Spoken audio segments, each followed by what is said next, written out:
नागपूरमध्ये पुन्हा एकदा किरकोळ वादातून मोठी हाणामारी झाल्याची घटना समोर आली आहे. फक्त रागाने पाहिलं या कारणावरून दोन गट आमने सामने आले आणि परिसरात तणाव निर्माण झाला. नेमकं काय घडलं? तर नागपूर शहरातील पाचपावली परिसरात रागाने पाहिलं या किरकोळ कारणावरून दोन गटांमध्ये जोरदार हाणामारी झाली. मिळालेल्या माहितीनुसार या दोन गटांमध्ये या आधीपासूनच वाद सुरू होता.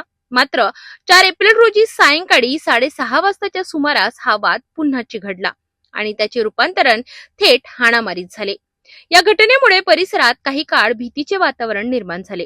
नागरिकांमध्ये घबराहट पसरली होती. दरम्यान घटनेची माहिती मिळताच पाचपावली पोलिसांनी घटनास्थळी धाव घेतली आणि परिस्थिती नियंत्रणात आणली. या प्रकरणी पोलिसांनी गुन्हा दाखल केला असून पुढील तपास सुरू आहे. याबाबत अधिक माहिती देताना पाचपावली पोलीस ठाण्याचे वरिष्ठ निरीक्षक बाबूराव राऊत यांनी माहिती दिली आहे. अगदी बरोबर आहे. काल 2:45 ते 3 वाजताची दरम्यानची घटना आहे. बीट मार्शलला माहिती मिळाली. आम्ही पण प्रत्यक्ष ऐकून आम्ही स्पॉटवर गेलो.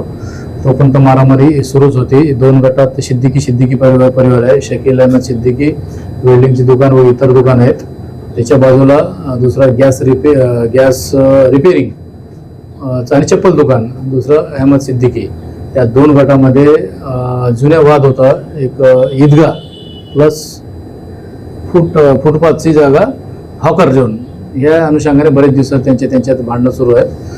NIT आणि NMCच्या प्रकरणं वाद सुरू आहे. तसेच गॅस दुरुस्तीवाल्याला गॅस रिपेरिंग करतो म्हणून या लोकांनी काही माहिती द्यायची आणि काल नमाज झाल्यानंतर 2:30-3 वाजताच्या दरम्यान त्यांनी घोरून बघितलं. त्या कारणावर एक दोन करता दोन्ही परिवार आपसात भिडले. दोन्ही परिवार हाताबुक्कीने दंड्याने लोखंडी राडणे असे मारहाण करून एक दुसऱ्याला गंभीर जखमी केले. अशा तक्रारीवरून शकील अहमदच्या सिद्दीकीच्या तक्रारीवरून मुख्तार सिद्दीकी यांच्या पार्टीचे 10 आरोपी आहेत. त्याच्यात महिला पण आहेत. तसेच मुख्तार सिद्दीकीच्या रिपोर्टवरून यांचे शकील अहमद सह 14 आरोपीवर गुन्हा दाखल करण्यात आलेला आहे. सध्या 3 आरोपी ताब्यात आहे आणि प्रत्येक आरोपीला आपण ताब्यात घेऊन विचारपूस करून गुन्ह्यात अटक करून तपास करीत आहे. एक पार्टीचा तपास PSI जाधव करत आहे आणि दुसऱ्या अपोजिट पार्टीचा तपास API खंडारे हे करत आहे.